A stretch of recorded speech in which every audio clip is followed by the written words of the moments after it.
I gotta say this, that what the hell happened at the end of the episode? Like, isn't this supposed to be like the sword that can defeat demons and shit? So, how the hell did the sword break? Like, what? I was pretty sure that this was the reason that they used this sword, this certain sword that uh Inosuke and even not Zenitsu, Tanjiro, both of them were using this certain sword because they are supposed to use this sword to break, not break. This sword is like the unbreakable defense against a demon or some shit like that. That was explained in like early episodes, and it's all of a sudden now both their swords break, and I'm like, what? Does that mean Zenitsu? Not again, not Zenitsu. I always think Zenitsu is the main character just because of how cool was the last episode. But Tanjiro, does this mean that Tanjiro and Inosuke both are gonna get a new sword? Because certainly that this sword, break it down. I've never seen that shit. I don't know what that shit is. Is the sword gonna evolve into something greater? Don't know. Is this sword gonna be like repaired? I don't know. There's a lot of questions I have after this episode, after what happened at the end of the episode.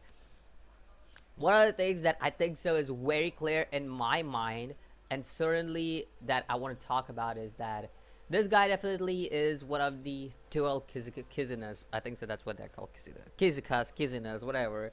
But he's one of the 12 demon lords and or whatever they are, like the 12 big baddies.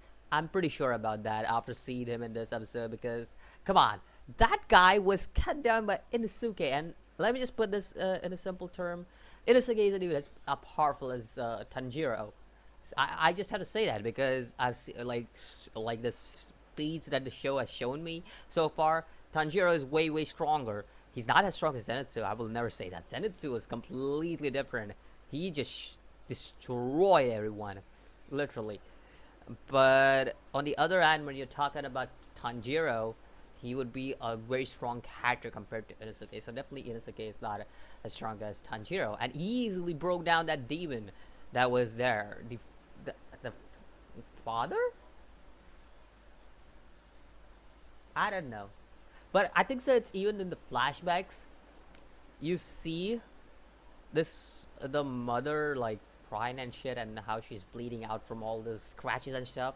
Like at first it seems like it's a father, but when you look at him doing it to his sister and all the scratches she had with the thread or whatever he uses to cut down people, uh it makes me think more and more that this guy is one of the 12 Kizukas, just because of the simple fact that he is able to do, like, he just was able to take down uh like that guy in just one hit, like completely shatter it. I think that scene was just whoa. That was a whoa scene for me. And then the second thing, Tanjiro is having a much harder time than the other two people that he had, or even I would say he was having even a harder time than the previous two Kizukas has faced. So yeah, but all that aside, let's also talk about this whole thing. My dude's popped up after like 18 episodes. He popped up in the first episode. Literally, he was seen in the first episode, and finally, after all these episodes, I know we saw a glimpse of him. I know, but still, after all these episodes, we finally see him get into action, and he just one shots a demon. Just how strong is this guy? Like, he literally just one shot at that guy, and he's like, "Yeah, I'm done with this shit. It's all over." I'm like, what? What? Like, how strong is this guy? This guy OP as hell. Like, Jesus, he just went in there like, yo, it's all over now. Just rest in peace. Goodbye. Like, yo, shit just got batted. Like when this guy came in, like, love that shit. I just found that shit to be like, oh, pod characters. Sometimes they're just one of those people. Like I just go like, what? He did that?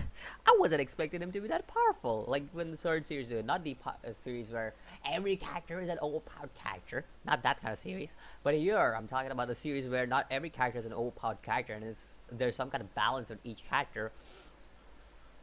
So that was just a completely different surprise for me to just see this guy pop up out of nowhere and just do that.